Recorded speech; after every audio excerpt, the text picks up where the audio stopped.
Welcome. You're tuned into Life is a Sacred Journey. Every week, we bring a new perspective to aging and caregiving. Here is your host, Micheal Pope. Good morning, good afternoon, and good evening to all of you out in the virtual neighborhood of Life is a Sacred Journey. It is my honor and privilege to be the host of Life is a Sacred Journey.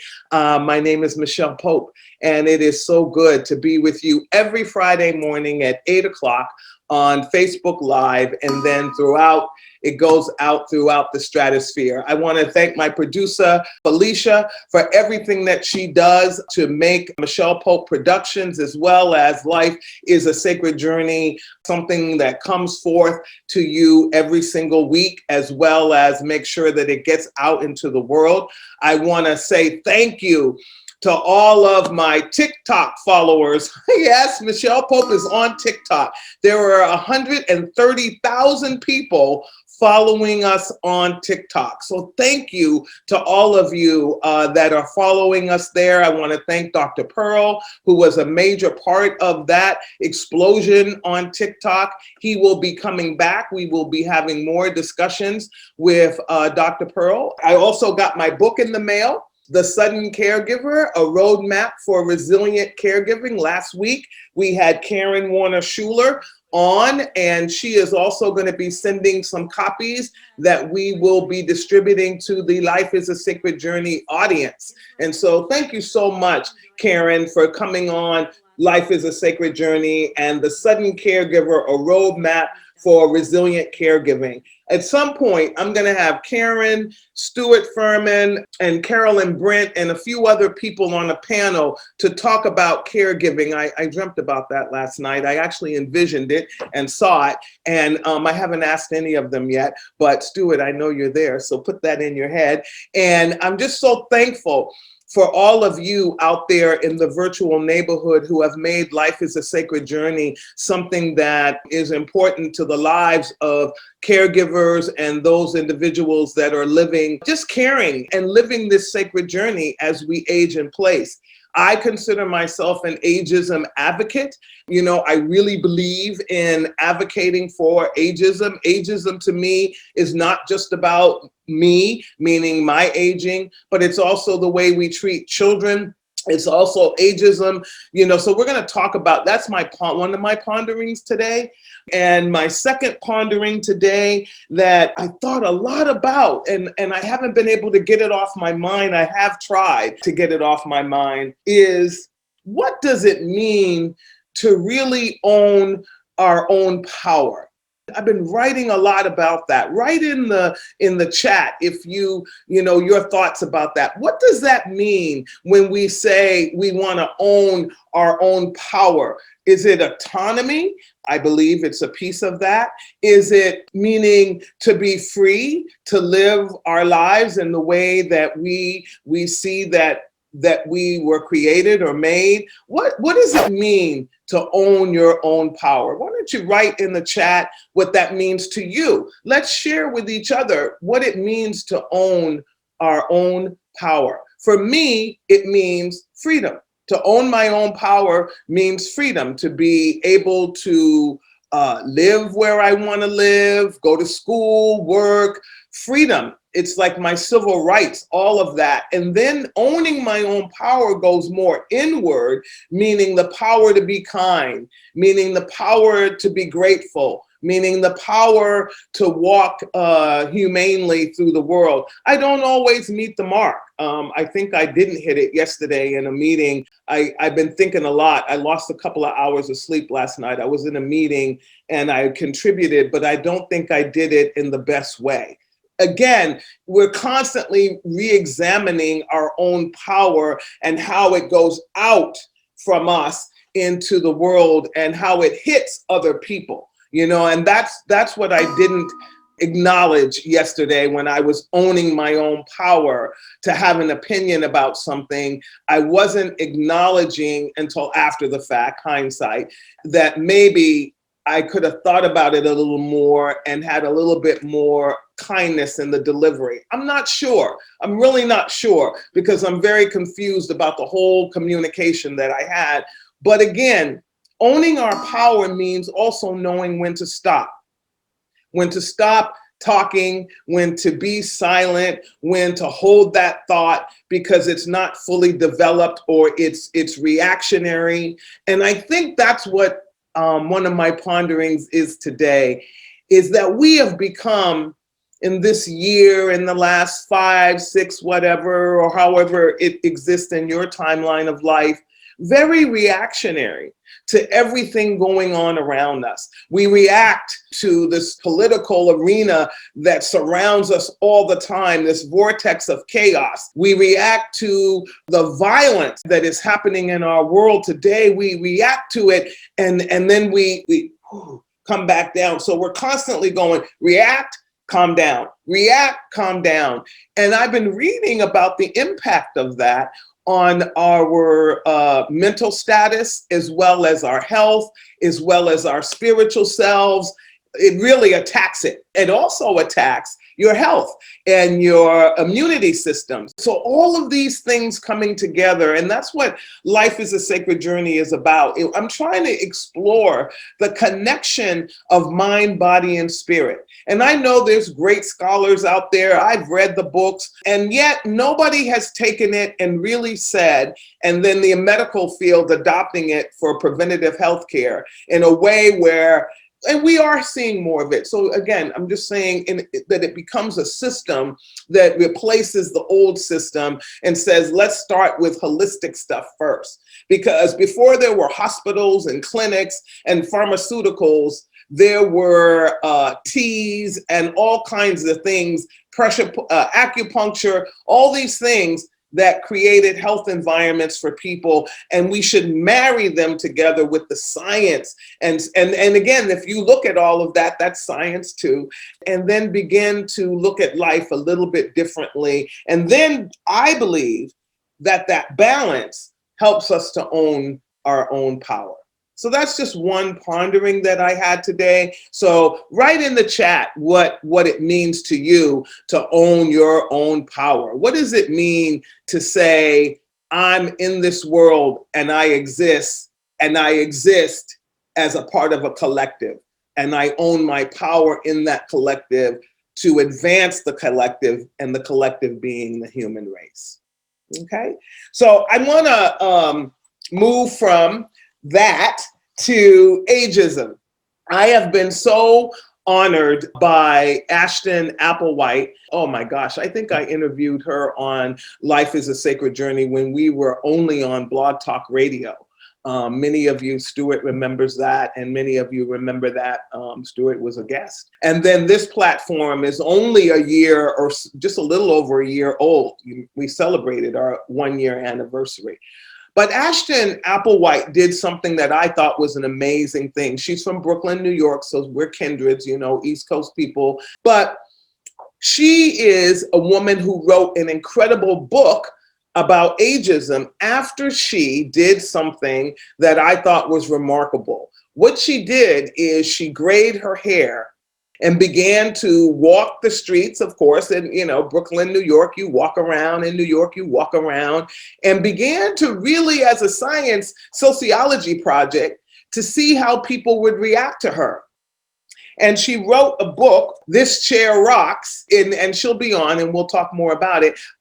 And she outlines the behavior of people, young and old, men and women, everybody, around ageism. And she did ageism around seniors. And that just having gray hair created something for her that was an experience that made her feel invisible, that made her feel like she had no value. And again, so she went from one moment of not having gray hair out into the world and having gray hair, and then being treated so different within a 24-hour period that she wrote a book. She had written some other books prior to, but this started, and I know she's been an advocate for a long time. Now she's moved into an incredible arena that she's asked me to be a part of, that I am so excited, called Old School. And Old School, it's an incredible website. Please go to it. It's old school. Like, how did we treat each other before, as well as what's the new paradigm to aging? I love Kaiser for whatever reasons, and I don't love Kaiser for whatever reasons.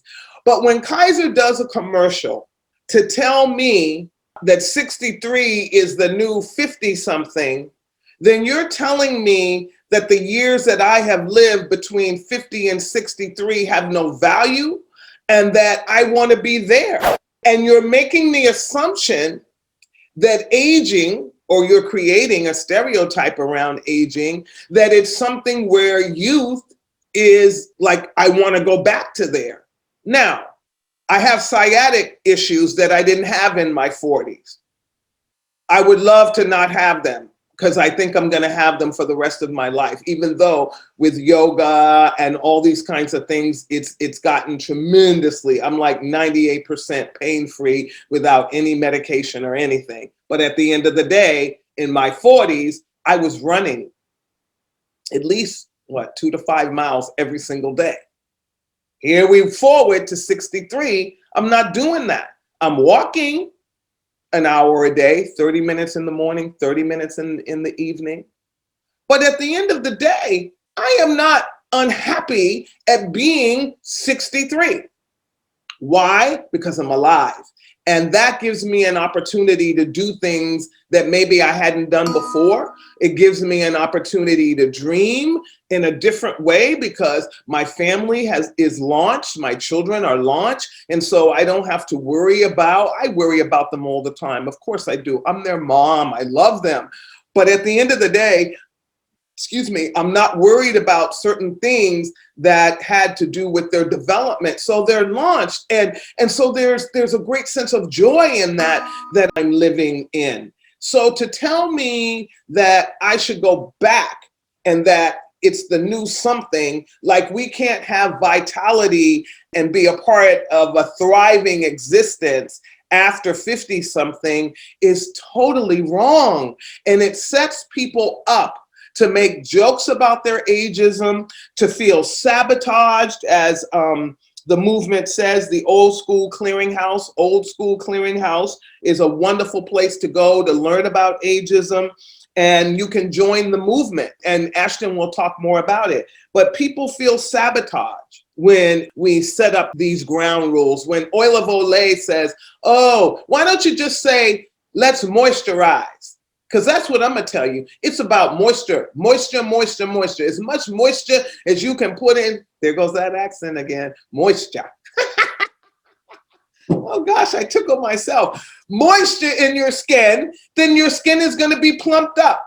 Okay? And if you want to, you can go and do other things. But don't tell people that, the lines that they earn, don't act like they're ugly. If people choose to get rid of them, then that's your choice. That's owning your power again. But if you choose to love them and let them be present to the rest of the world, they should not be looked at as, you're old and you're ugly because you have wrinkles. A lot of my wrinkles have come from a lot of pain. Frowning. Frowning through some pain that maybe I couldn't speak to, or, those kinds of things. So sabotage, discourage. We become outraged. I know that happens with racism as well. We become outraged. And then what do we do with the outrageousness? And I think that's what happened with me yesterday. I am so tired of the conversation around a certain issue and the lack of movement around it. I realized that I have pent up outrage around this topic, and it bubbles up in me when I'm in certain circumstances. And so I need to do a better job at controlling that and working, fixing that. But the community also needs to be able to pay attention at how they're treating people and not be so surprised when they're outraged, when you make a sign and it's a 12 font and you expect somebody with cataracts or an older person to see it, but yet you want their money. When we live in communities where the demographic shows that people are aging, but yet their signs are so small, and then when they begin to have accidents on the road at night because the roads aren't lit up, then you begin to say, oh, seniors shouldn't drive. So we need to think about what we're saying. And these things are good for everybody. Age-friendly communities, which I'm a part of that committee over here in Alameda County, hands down, World Health Organization, research has shown what we do for our elders impacts the lives of our children and everybody in between in a positive manner. In a positive manner. If we have more parks, we have wider sidewalks where people can walk arm in arm with a walker. A walker looks like a stroller if you go back in time. So all these kinds of things are for the betterment of everyone. So when we think about it that way, then we begin to see community in a very different way. Community is something that another thing I want to share with you that's happening this weekend. Community is when a group of people get together, all ages, all ethnic groups, and work for something that is really important, like sheltering people. There's a program called Winter Nights here in the Bay Area, and Concord United Methodist Church is a sponsor, meaning we host that program when we could during, meaning opening up our church and having people come in and be in the CUMC B&B. Yeah, we couldn't do that this year. So Carolyn Polson, I think she may be watching. If she isn't, she'll see it later. I promised her I would do this. And Kathy Evans, Butler, they got together and said, wait a minute, let's have a walk. We can walk 6 feet apart with masks downtown Concord and raise money for Winter Nights. No, we cannot open our church and house, but we can raise money so we can pay for hotel spaces so people, it's cold at night still. So if you're not doing anything, or you want to sponsor some people that are doing something great in the community, and if you're out there, Sandy, and you're listening this morning, put it in the chat, what time and all of that, or whoever is out there from Concord United Methodist Church, put it in the chat. But you can go to the website, CUMC, Concord United Methodist Church, Concord, California, and you can see how to contribute to the Winter Nights program. It is a near and dear program to me because I believe that no individual should go unsheltered.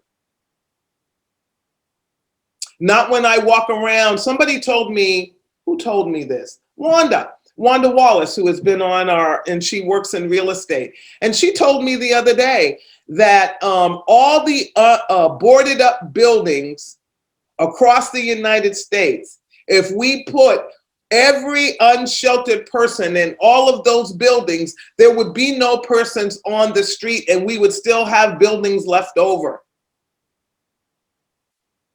I started to cry when she told me that, because that meant we need to be in a movement to open up these boarded up buildings and not be waiting for the biggest dollar to come along and put and fix them up so our unsheltered citizens that live with us, owning our power again, and around us have a place to stay. And maybe, just maybe, we can put services in there. This was done in Canada.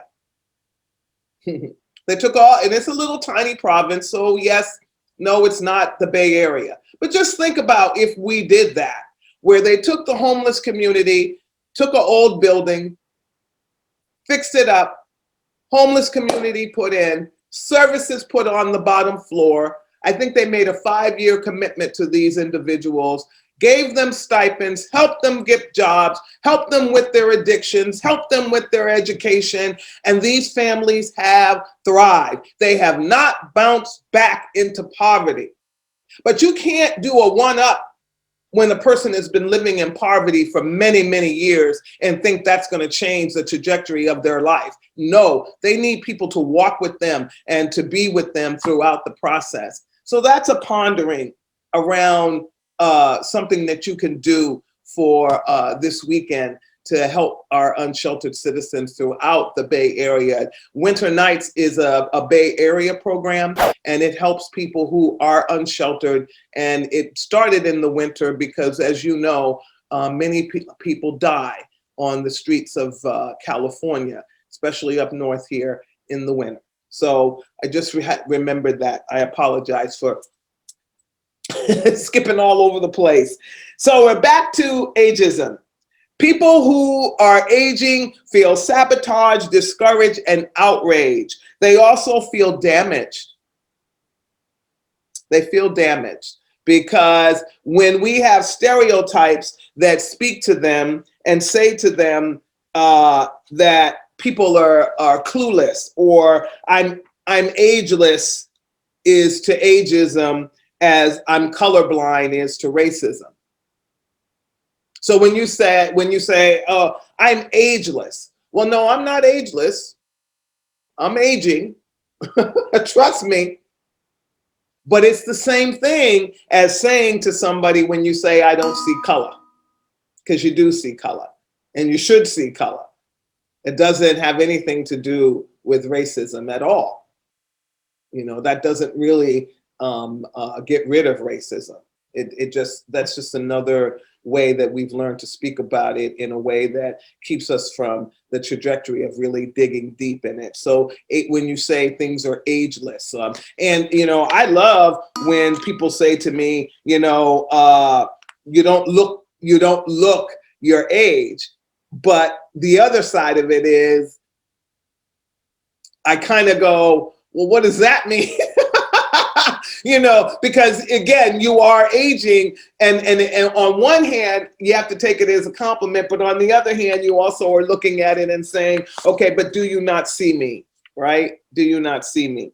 So ageism is a type of discrimination that involves a prejudice towards a certain group of people, and it relates to age.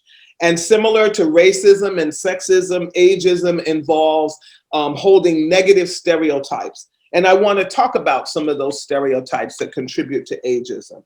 The first stereotype that Susan Fisk, who is a researcher, talked about relates to succession, which I love because this is happening to me right now, where younger people often assume that older individuals have had their turn, and so they should make their way for the younger generation. So it's like, everybody keeps asking me when I'm gonna leave ASAP. I don't know the answer to that. And I think it's because of my age they're asking me that question, but they're not looking at the vitality that ASAP gives me, the fact that I have something to focus my life around and to be all constantly learning and engaged. That's what's helping me to appear ageless. It's not that I'm not aging, it's just that I'm engaged and I'm in the world, and I love hanging out with all kinds of people, and I love hanging out with all ages, and I love learning about religion and theology, and I love being an advocate. That creates the agelessness that you think you see, right? That's it. It's not the other way around. So when I'm constantly being asked these succession questions, and of course we have a succession plan for ASAP. We're constantly working on that for the day that I do move on from here. That day will come. But it's not because I had my turn.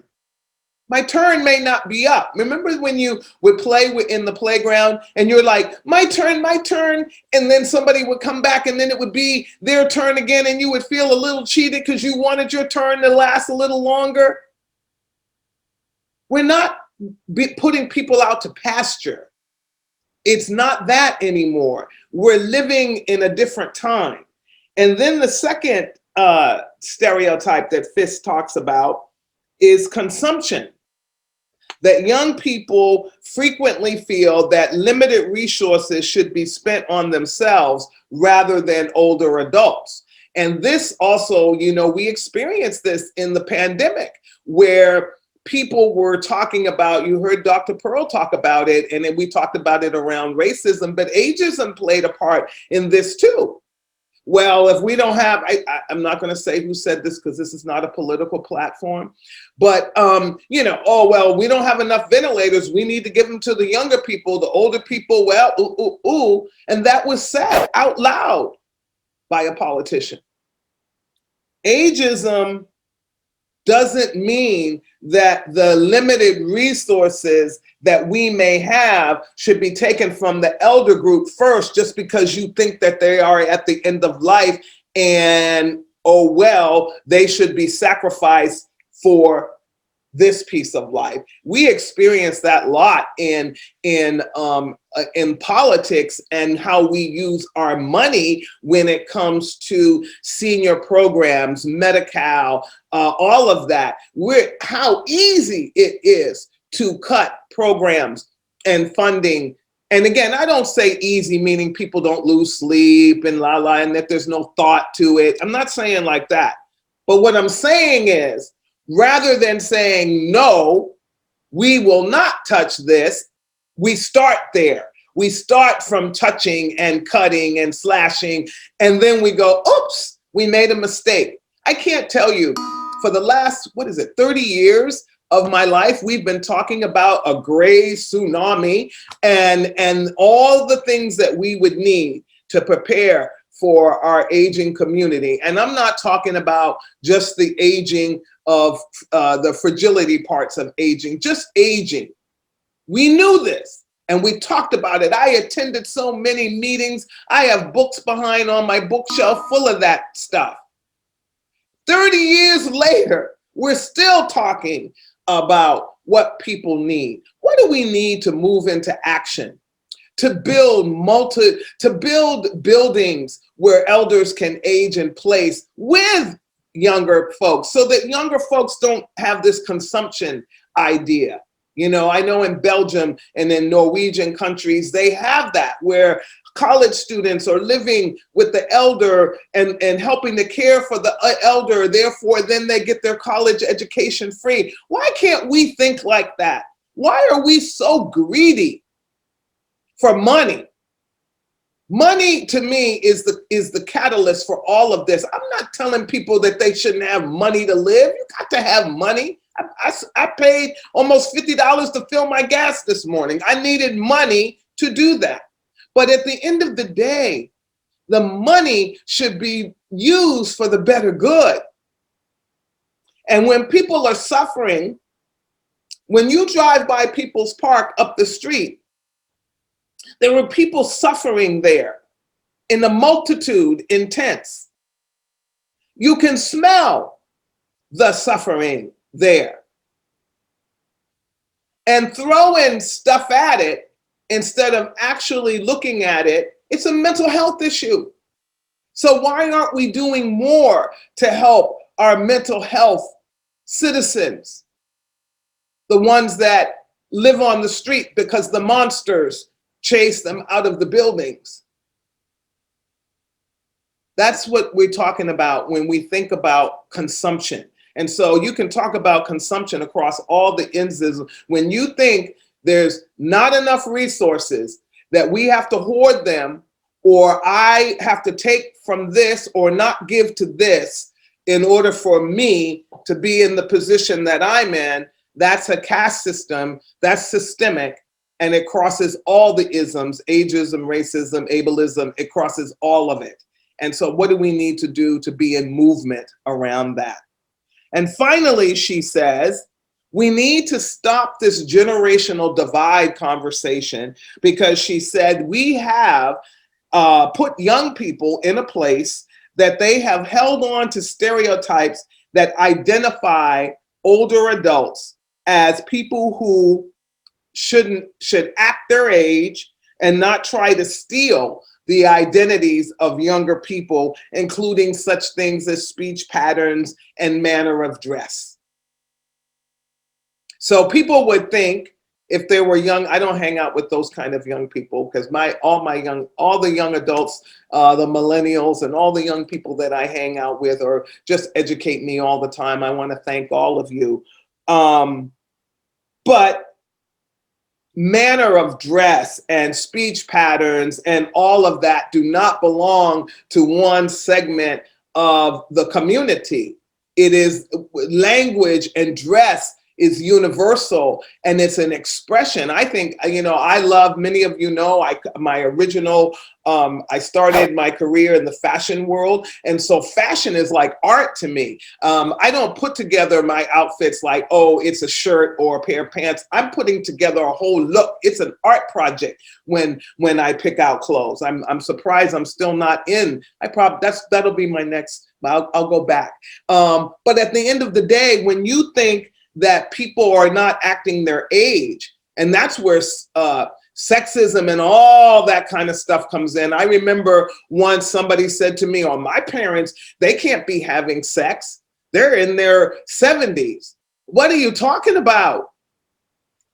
What are you talking about? We did a show on sexism. It was one of the highest rated shows where, we were talking about how come they don't have condoms in senior center homes and places, assisted livings, and provide them for seniors in a way, because at that time, seniors were actually we were finding that there was a rise of STDs among people over the age of 65 because they didn't think that, one, of course they weren't making children, they weren't doing that, but they were passing STDs because we don't talk about condoms for our seniors because they're not acting their age if they engage in intimacy, in sex.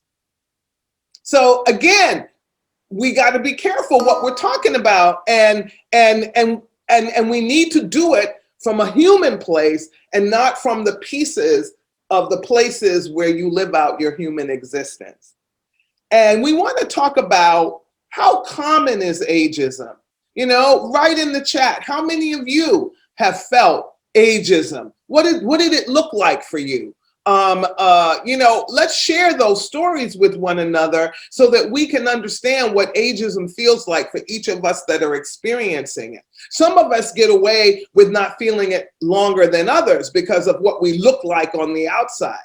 But people know, and they treat you a certain way based on those three stereotypes kind of tentacle out to others. But how common is it? In the Gerontologist magazine, it was the 2013 issue, so it's a bit old. They found that 84 groups devoted to the topic of older adults were found on Facebook. So I'm sure that's changed over the years. That's changed probably dramatically in the last 8 years. But the reality is the 84 groups that they found in 2013 were created by people in their 20s to talk about older people. And I'm like, whoa, that's interesting. And then they said nearly 75% of the groups existed to criticize older people, and nearly 40% advocated banning them from activities such as driving and shopping. Can you imagine that? Can you imagine that?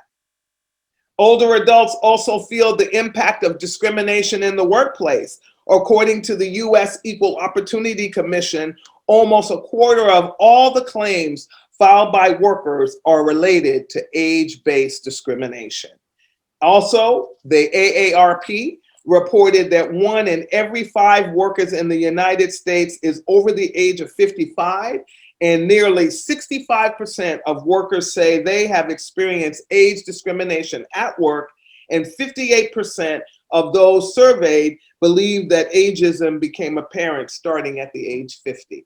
So if you're over the age of 50 and you're watching today, Life is a Sacred Journey, hit that like button, share, as well as when did you first, I asked that a few minutes ago, but I'm gonna ask it again, write it in there. When did you first experience ageism? What did it look like? How did it make you feel? And what can we do together to be advocates? I'm gonna close soon, but I also want to remind you that you can go to the oldschoolclearinghouse.com excuse me, it's an advocacy website created by Ashton Applewhite, and it has a lot of advocacy things that you can become engaged in. The movement around ageism. The movement around ageism will benefit us all. There will be a day when we realize that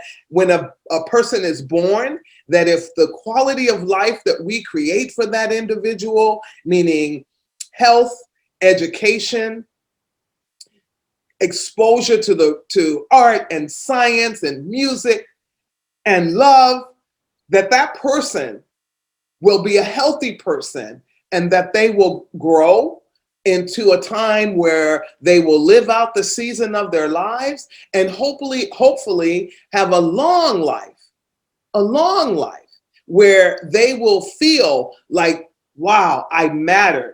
And that the people around me understood what it meant for me to own my own power at every season of my life. I call them seasons. Every decade is a different season for me. I plan my life that way. For as much as a person can truly plan, because it's really not in anybody's hands. But we need to combat ageism, and it's not because I'm at that age, but it's also for young people. Because the other thing that's happening around ageism with younger people is that in every system that I'm a part of, we keep saying we need young voices. We need We need to get them engaged and involved. We need to build relationships with young people. We need to stop using people as tokens to pat ourselves on the back that we did it. Like adding a man to something just because you forgot that a diverse world means having every gender at the table, every ethnic group at the table, or every age at the table. You know what I mean? So we got to just start thinking about what diversity means. Diversity means giving that space for everyone to own their power in that system, in that space. And we got to stop making people tokens, because I've been a token in many systems, and it is a burden. It is a burden to be the token, because the expectations then are that I am representative of why you put me in that token position, and then when I misbehave according to the token protocol, then I have damaged the very group or the very reason that you wanted me there. So tokenism doesn't work. And so because I am an individual within a subset of a whole bunch of things, and how I react to those things are my own personal reactions. And when I'm being asked to represent an entire group of people, that's a sticky wicket, because I don't think that I have the right one, and I don't own that space by myself. So I think that we need to be careful when we start saying, well, we need to bring this in and that in, because we realize that we haven't done the work. Let's look at the system and change the system so that we naturally invite to the table, intentionally invite into relationship everything that is not of you. Like, so when I'm looking at people to hang out with, it's not that I don't hang out with Black women, because I do, or Black people or women. I hang out with other folks because I want to learn from their experiences, and I want to understand, as well as, in this day and age, we need to start being in each other's company so that we can learn. My Asian brothers and sisters, recently, I realized something happened to me when I heard about the violence that was being inflicted. And then when one of my Asian brothers and sisters came to me and said that pain was being inflicted upon them primarily by African Americans. And that hit me in such a way that just I don't know. I didn't know what to do with it. The pain was so, yeah, I mean, literally it felt, I've never been shot, but you know, I'm gonna use that as sort of a comparison about what I felt the pain would feel like. And that's what it felt like. It was just like, oh my God, that felt so bad because I wasn't sure how to handle that. I kept saying to the person, you know that I am an ally. Know that I would never, I would engage in debate and conversation prior, never, inflicting pain on another human being is just not my thing. And I don't promote that kind of communication. Violent communication to me solves nothing because it only shows that you're physically stronger or that you have a weapon that makes you physically stronger than somebody else. Physical confrontation proves absolutely nothing. Intellectual confrontation is where I love that battlefield. And that battlefield, I'm more than happy to participate in because that means that I'm open to debate, meaning I'm open to change of mind. And then I move from change of mind to conversation, because when I'm in intentional relationship, conversation, then no more debate. I'm not going to debate anymore once I have whatever. And then we're going to be in conversation, because then the journey is a lifelong journey of conversation and understanding. And so that intentionality space is a space where we all have to go in order to grow bigger out of all these isms that are just I don't know. I just feel weighted down. I don't know how many of you feel weighted down, but I have felt weighted down over the last 8 weeks. I feel a tremendous weight of pressure. And I even find that my body I'm doing this. I'm leaning in when it, I'm trying to open up more, because I'm just feeling like there's an anvil, 2 of them actually, on each side of me, weighing me down. And I know that's pent up emotion over the last 13 months.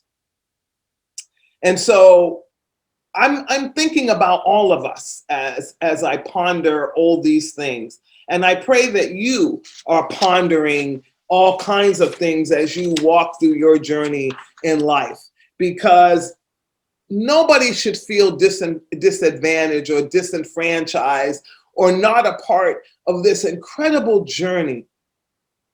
The world is a magnificent place.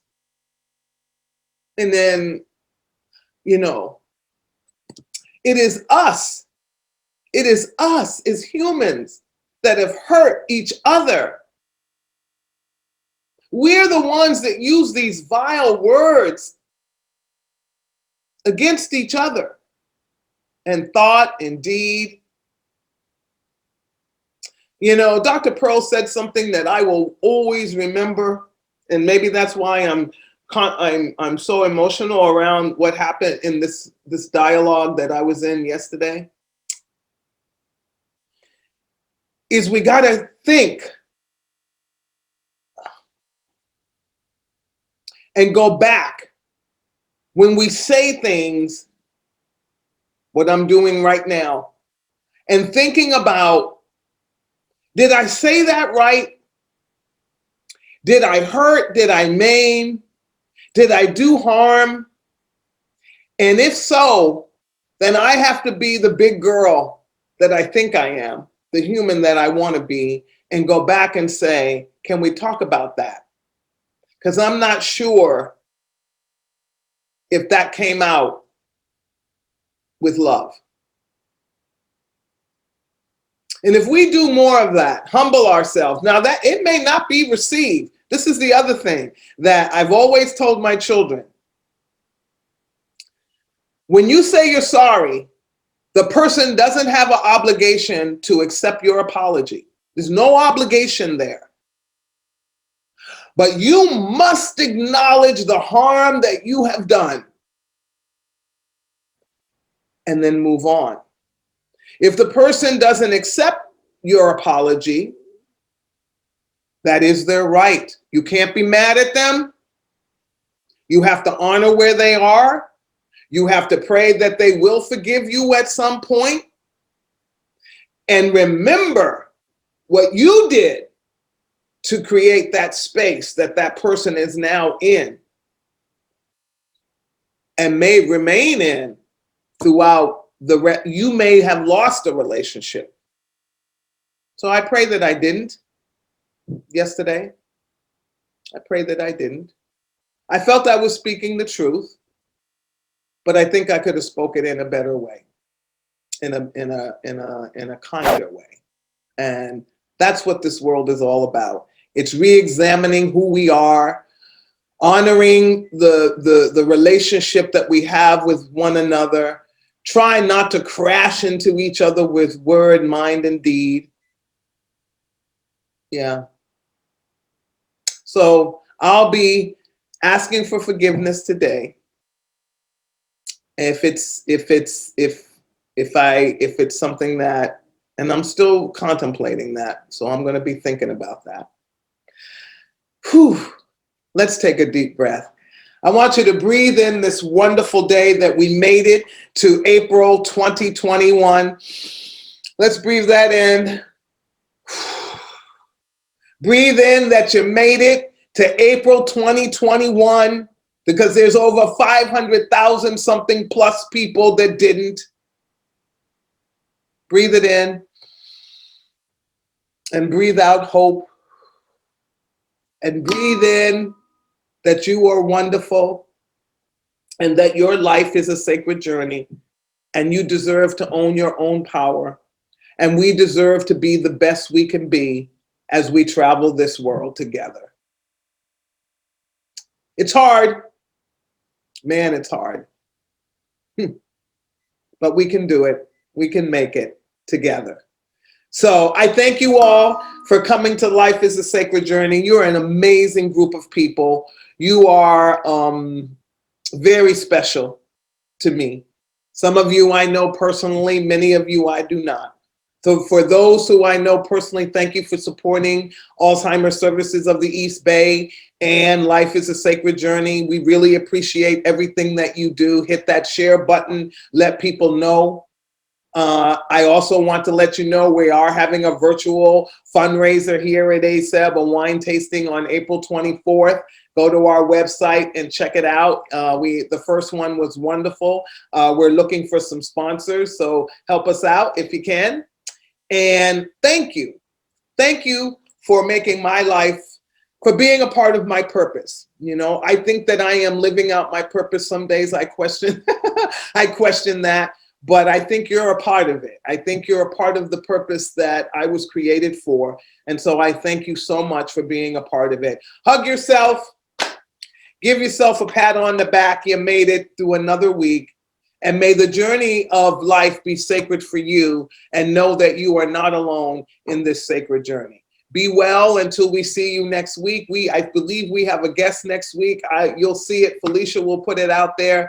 Thank you to all of you. Have a wonderful day in the virtual neighborhood. And remember, life is an incredible journey. It is sacred. It is sacred. And when we get to live it without ageism and racism and ableism and all of those things that tie us down and rob us of our individual power, we will find a humanity that is absolutely remarkable. So be the change you want to see in the world. Peace and God bless. Take care.